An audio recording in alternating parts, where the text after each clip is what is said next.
저는 오늘 설교를 하기 전에 여러분들 앞에 사과를 먼저 해야 될 일이 생겼습니다.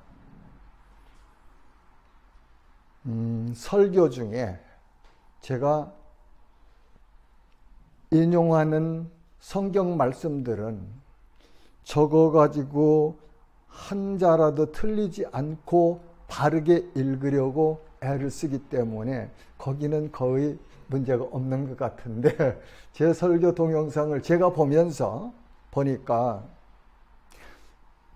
생각해서 했던 성경 말씀들을 잘못 인용했던 것이 3번을 제가 발견을 했어요. 첫 번째는 10월 14일 수요 예배 때 십자가의 도를 설교하면서 히브리서 11장을 13장이라고 했대요. 그래서 자막에다 띄웠습니다. 그 다음에는 10월 25일 지난 주일 서울 새생명교회 가서 예배 드릴 때에 시편 51편을 21편이라고 했대요. 나는 정확하게 인용을 해서 기록했고 지금도 제 생각에는 51편이라고 말한 것 같은데 동영상에 딱 21편이라고 했으니까 도망갈 자리가 없죠. 그 다음에는 지난 수요일 날 디모데 전서를 후서라고 했대요. 용서하세요. 잘못 가르칠 의도로 그러는 건 아닙니다. 그러나 이 사실을 발견하고서 저는 제 얼굴이 너무 뜨거워졌어요. 40년 동안 성경을 읽었고 가까이 했고 친근히 했고 암송했고 했는데도 이런 실수를 하는 것을 보면서 겸손해져야 되겠다. 하나님 앞에서 더 겸손히 말씀 전할 때마다 하나님의 도우심을 의지하면서 성령의 역사하심을 따라서 말씀을 전해야 되겠다는 생각을 했습니다. 여러분 기도해 주세요. 그리고 이런 제 약한 것들 보실 때마다 기도해 주시면서 댓글을 보내주신다. 아니면 개인 카톡으로 이렇게 메시지를 주시면 더 도움이 될 것 같습니다. 하나님은 광야에서 만나로 이스라엘에 양식을 주셨습니다. 하나님은 애굽에서 종살이하고 있던 이스라엘을 출애굽시켜 주셨습니다. 하나님은 홍해를 가르시고 이스라엘이 그 홍해를 육지같이 지나게 하셨습니다. 하나님은 이스라엘을 추격해오던 바로의 군대를 홍해에 수장시키셨습니다. 홍해를 건넌 이스라엘은 광야 생활이 시작되었습니다. 그들은 익숙하지 않고 낯선 광야 생활을 불평하기 시작합니다. 모세와 아론을 원망합니다. 우리가 애굽 땅에서 고기 가마 곁에 앉아있던 때와 떡을 배불리 먹던 때에 여호와의 손에 죽었더라면 좋았을 것을 너희가 이 광야로 우리를 해내어 이 온 회중이 줄여 죽게 하는도다. 출애굽기 16장 3절 말씀입니다. 이때가 이스라엘 백성이 애굽에서 나온 지 45일 지난 후였습니다. 종살이하던 애굽에서 자유를 얻은 이스라엘이 그 황홀한 감격을 잊어버렸네요. 광야라는 불편한 환경을 만나서 원망과 불평을 하고 있습니다. 오늘 본문 말씀 출애굽 16장 그 이전 장을 보면은 15장에서 모세가 하나님을 찬송했고 모세의 누나였던 미리암이 소고를 치면서 하나님을 찬송했어요. 그래서 그렇게 애굽에서 자유함을 얻은 것, 해방된 것, 그리고 홍해를 육지같이 건너온 그 일을 돌아보면서 하나님을 기뻐하며 찬양했는데, 불과 며칠이 지난 후에 그 광야의 불편함을 당하면서 원망하는 모습을 지금 성경은 우리에게 가르쳐주고 계십니다. 작년에 요르단 암만에 갔다가 그 아래 페트라인가요? 그쪽에 가면서 이렇게 택시기사하고 같이 가면서 얘기를 하는데, 여보, 여기 이 광야는 뜨거운 바람이 불어올 때는 그 뜨거운 모래들이 날라오는데 도저히 여기서는 살 수 있는 방법이 없는 그런 광야라고 하대요. 그 광야를 어쩌면 이스라엘과 지금은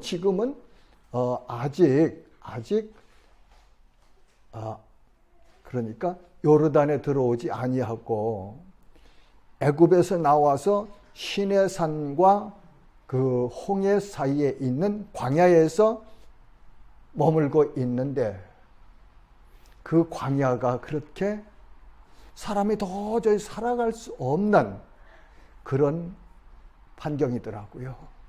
근데 여기 와서 떠나면 나도 불평하고 원망했겠네.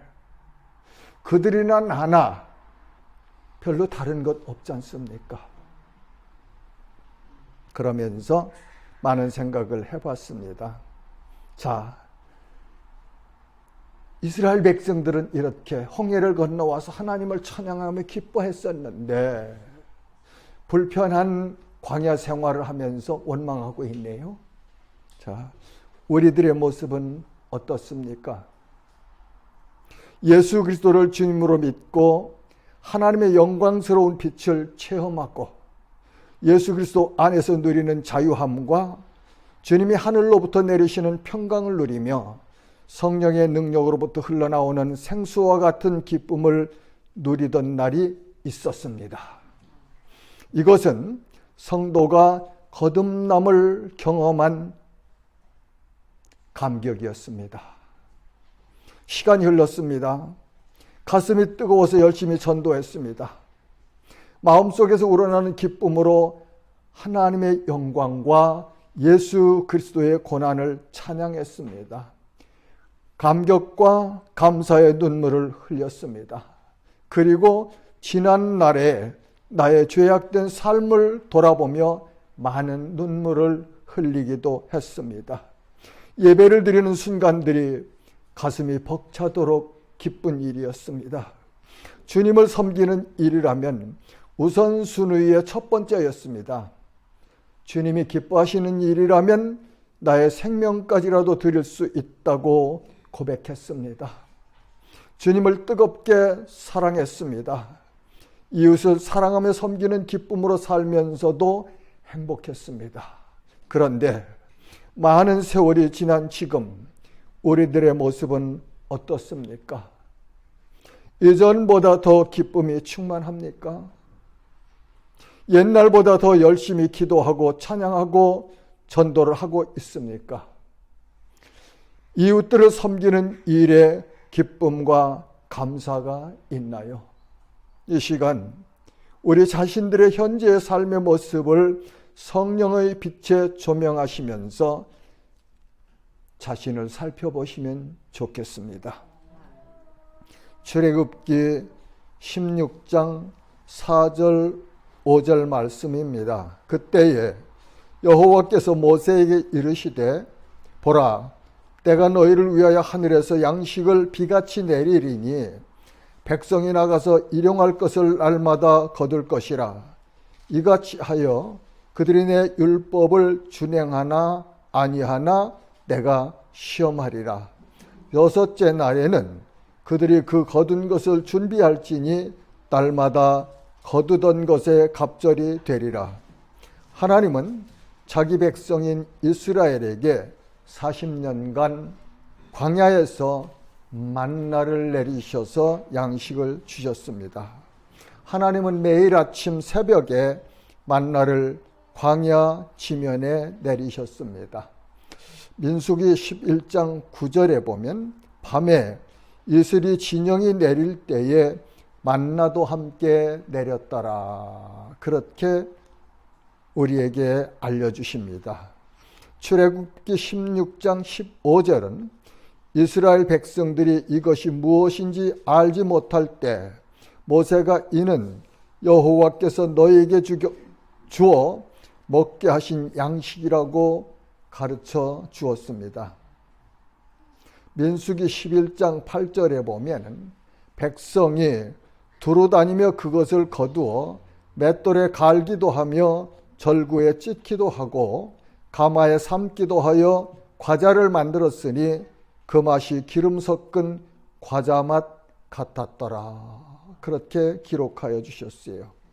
본문 35절은 사람이 사는 땅에 이르기까지 이스라엘 자손이 40년 동안 만나를 먹었으니 곧 가나안 땅 접경에 이르기까지 그들이 만나를 먹었더라. 하나님은 40년간 자기 백성을 광야에서 만나로 먹이셨습니다.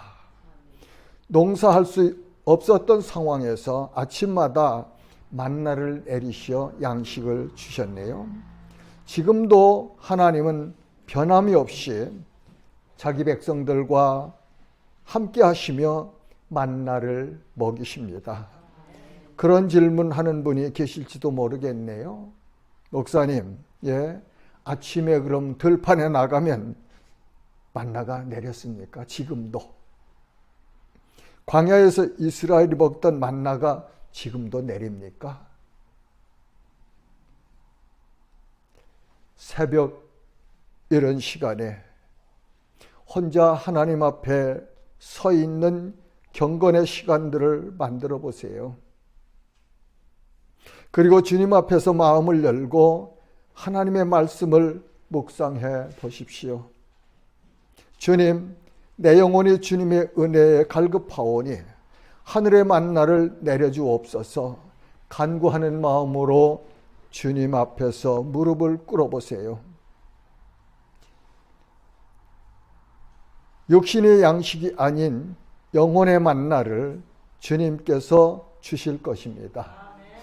육신의 양식을 농부가 들판에 나가서 일하는 것처럼 여러분의 삶의 현장에 나가서 열심히 일하세요. 맡은 일에 정직하게 일하세요. 인내하면서 일하세요. 기쁨으로 감사하면서 일하세요. 좋은 열매를 거두실 것입니다. 하나님 말씀은 심는 대로 거두리라고 하십니다.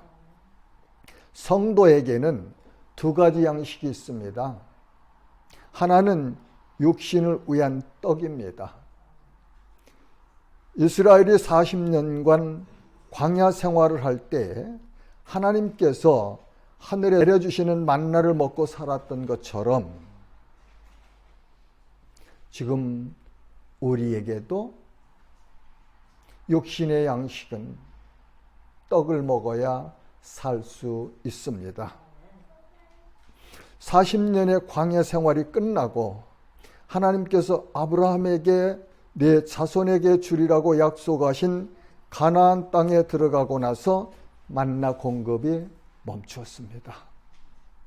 하나님께서 자기 백성을 광야에서 만나로 먹이시고 가나안에 들어가서는 그 땅에서 나는 소산물을 먹도록 하셨습니다.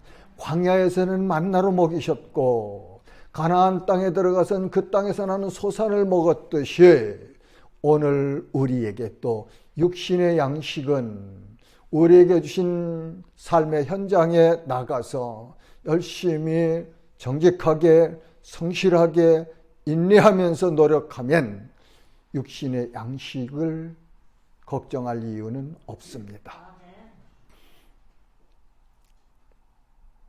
이스라엘의 40년 광야 생활은 나그네 길이었습니다.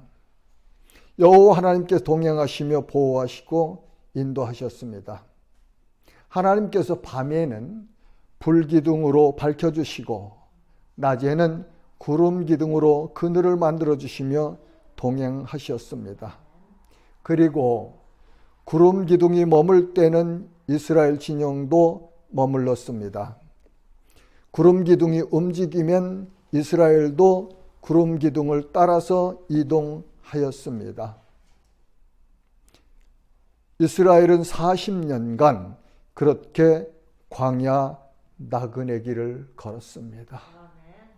그 40년 동안 하나님은 어김없이 매일 새벽마다 하늘에서 이슬과 함께 만나를 내려주셨습니다. 6일째 되는 날은 백성들이 이틀분의 양식을 거두었고 안식일에는 일을 하지 않았습니다. 다른 날에 자기 가족의 수에 따라서 하나님께서 정하여 주신 분량 한 오매를 초과하여 거두어서 저장했던 만나는 다음 날 아침에는 벌레가 생기고 냄새가 났다고 성경은 기록하여 주십니다. 그러나 하나님께서 말씀하신 대로 안식일을 위하여 준비한 만나는 하루가 지났어도 벌레가 생기지 않았습니다. 이는 성도는 하나님의 말씀을 순종하는 것이 복이라는 사실을 알려주는 교훈입니다. 자, 이스라엘이 광야 40년간을 나그네 생활을 했던 것처럼 지금 이 땅을 살고 있는 성도들 또한 영원한 본향집을 찾아가고 있는 나그네라는 사실을 알려주는 교훈입니다. 영광의 아버지가 기다리시는 천국집을 찾아가고 있는 나그네가 성도들의 현주소입니다. 성도는 하늘 시민권자입니다. 성도는 이 땅의 삶은 곧 순례자의 삶입니다. 이스라엘 백성이 40년 동안 광야 생활하는 그 40년은 하나님께서 약속해 주신 가나안 땅을 찾아가고 있는 나그네의 여정이었듯이 오늘 이 땅에 살고 있는 성도들의 삶 또한 영원한 본향집, 아버지가 기다리고 있는 그 집을 찾아가고 있는 나그네 길, 순례자의 길이다, 그런 말입니다. 저 멀리 배는 나의 시온성, 오 거룩한 곳 아버지의 집, 내 사모하는 집에 가고자 한밤을 세웠네.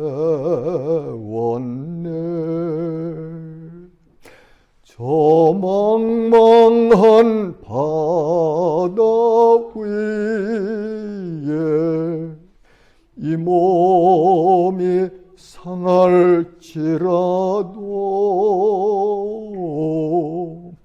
오늘은 이곳 내일은 저곳 주 복음 전하리. 2절 한번 같이 해볼까요? 아득한 나의 갈 길 다가고 저 동산에서 편히 쉴 때 내 고생하는 모든 일들을 주께서 하시리. 빈들이나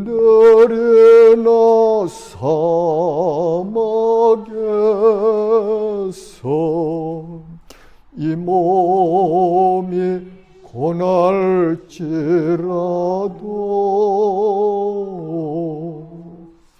오 내 주 예수 날 사랑하사 날 지켜주시리.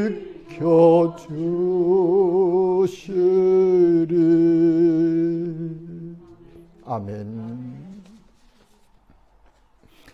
예수님은 오병이어로 장정만 5,000명을 먹이셨습니다. 먹고 남은 것을 거두니 12강줄이나 되는 역사를 하셨습니다. 사람의 육신은 빵을 먹어야 삽니다. 사람의 육신의 양식인 떡이 우리가 사는 날 동안은 필요합니다. 그런데 예수님께서 제자들에게 그리고 우리들에게 가르쳐 주십니다. 너희는 목숨을 위하여 무엇을 먹을까, 무엇을 마실까, 몸을 위하여 무엇을 입을까 염려하지 말라. 이는 다 이방인들이 구하는 것이라. 너희 하늘 아버지께서 이 모든 것이 너희에게 있어야 할 줄을 아시느니라. 그런즉 너희는 먼저 그의 나라와 의를 구하라. 그리하면 이 모든 것을 너희에게 더하시리라고 제자들에게 산상에서 가르쳐 주신 말씀 중에 기록하여 우리에게 너희도 이렇게 살아라 하고 가르쳐 주고 계십니다. 사랑하는 성도 여러분, 광야 생활을 하고 있는 이스라엘의 소망이 무엇이었을까요? 그들에게는 함께 하시는 하나님께서 떠나지 아니하시는 것이었겠죠. 그 광야에서 만약에 하나님께서 구름 기둥과 불 기둥으로 함께 하시지 않는다면 이스라엘이 그 광야에서 생존하기가 참 어려웠을 것입니다. 페추라에 갔을 때요, 그 좁은 골목길, 바위산 그 골목길 들어가는데 얼마나 더운지, 땀을 얼마나 많이 흘렸는지 어찔어찔하면서 나 여기서 혹시 쓰러지지는 않는가, 그런 생각이 들대요. 그래서 앞에 가는 청년한테, 백인 청년한테, 청년이여, 내가 70세가 넘었는데 여기 혼자 가려니까 조금은 어렵네요. 나하고 좀 같이 가줄 수 있습니까? 그러니까 예, 기쁨으로 그렇게 하죠. 자기는 이미 여기 온 지가 일주일이 돼서 이 높은 산들을, 바위산들을 다 올라다니고 있어서 얼마든지 안내해서 그렇게 갈 수 있습니다. 참 친절하죠. 고맙죠. 그래서 그분이 그렇게 곁에 있으면서 안내해줘서 페추라제가 보려고 했던 것들을 다 돌아보고 왔습니다.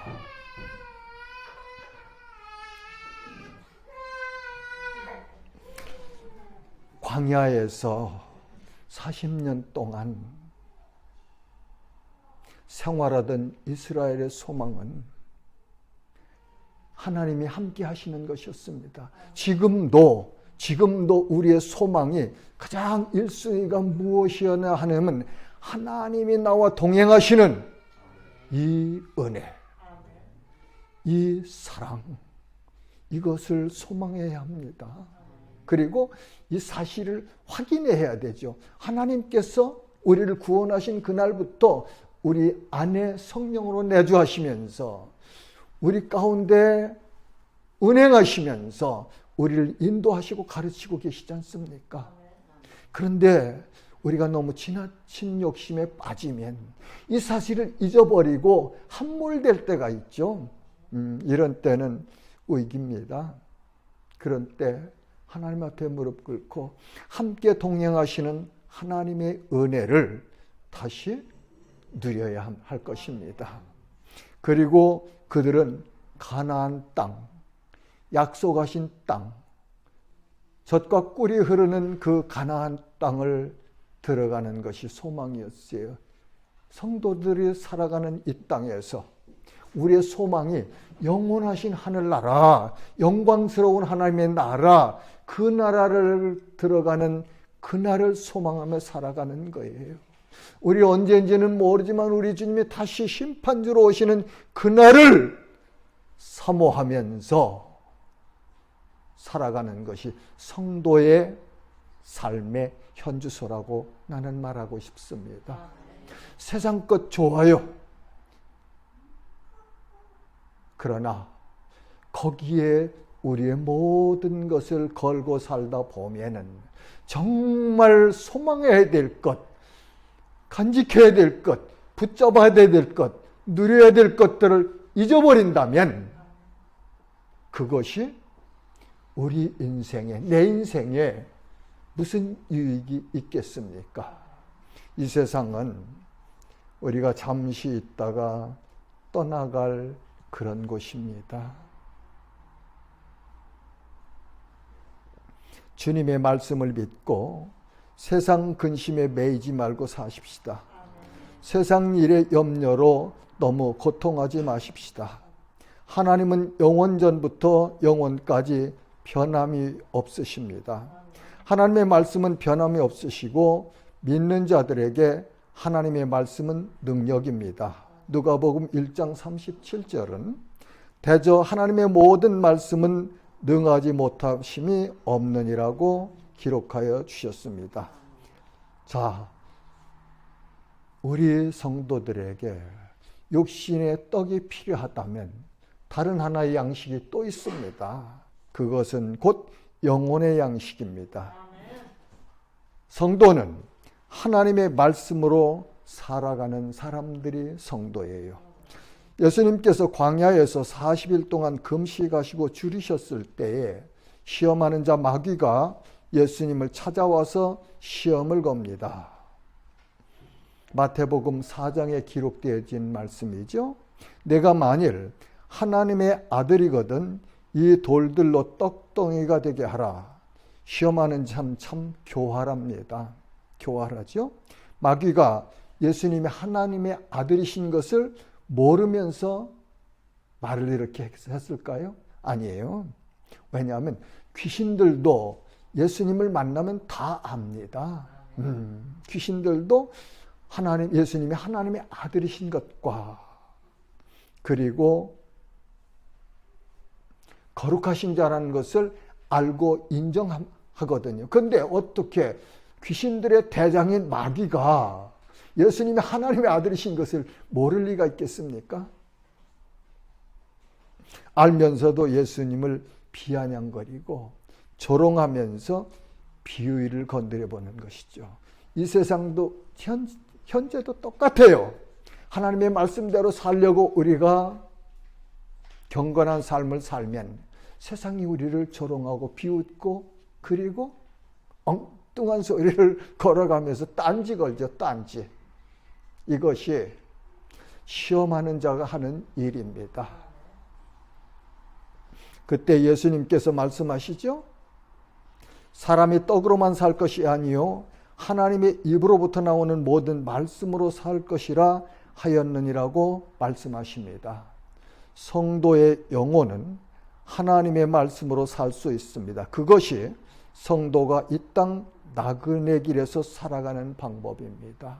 육신의 떡을 위해서는 열심히 정직하게 인내하면서 일하고 영혼의 양식을 위해서는 하나님의 말씀인 이 성경을 친근히 하면서 말씀을 먹을 때에 우리 영혼이 건강해지고 능력 있고 그리고 우리의 가져야 될 소망을 바라볼 수 있는 그런 길을 안내받을 수 있지요.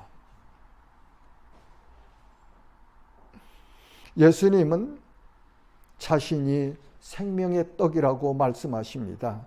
요한복음 6장 49절에서 51절에는 너희 조상들은 광야에서 만나를 먹었어도 죽었거니와 이는 하늘에서 내려오는 떡이니 사람으로 하여금 먹고 죽지 아니하게 하는 것이니라. 나는 하늘에서 내려온 살아있는 떡이니 이 떡을 먹으면 영생하리라.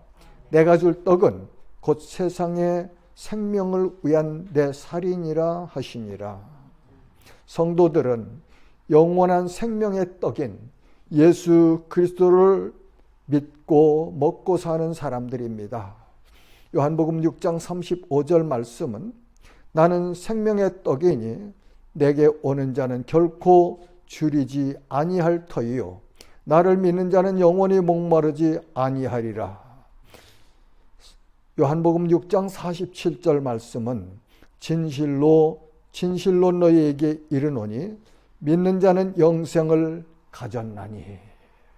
믿는 자는 영생을 가질 것이 아니고 가졌나니. already 이미 가졌습니다. 우리는 언제요? 예수 그리스도를 주님으로 믿는 그 순간 하나님의 영이신 성령이 자의적으로 주권적으로 강력하신 능력으로 우리의 의지와 상관없이 우리 안에 들어오셔서 이 땅에 사는 동안 떠나지 아니하시고 함께 하신다는 사실이 성경이 우리에게 가르쳐 주시는 말씀이에요. 디모데후서 3장 14절부터 17절 말씀입니다. 성경은 능히 너로 하여금 그리스도 예수 안에 있는 믿음으로 말미암아 구원에 이르는 지혜가 있게 하느니라.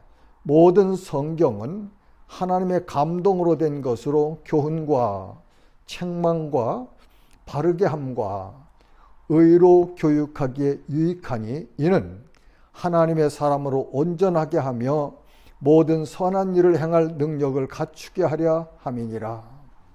사랑하는 성도 여러분, 당신은 하나님께 주시는 만나를 먹고 계신가요? 하나님을 사랑하고 섬기기 원하는 사람은 성경을 가까이 해야 합니다. 성경 말씀을 읽고 믿고 말씀에 가르침에 순종하는 생활을 해야 합니다. 그런 사람은 하나님의 은혜로 충만하고 하나님과 동행하는 삶을 누릴 수 있습니다. 시편 1편 1절과 2절 말씀으로 오늘 말씀을 마무리하겠습니다.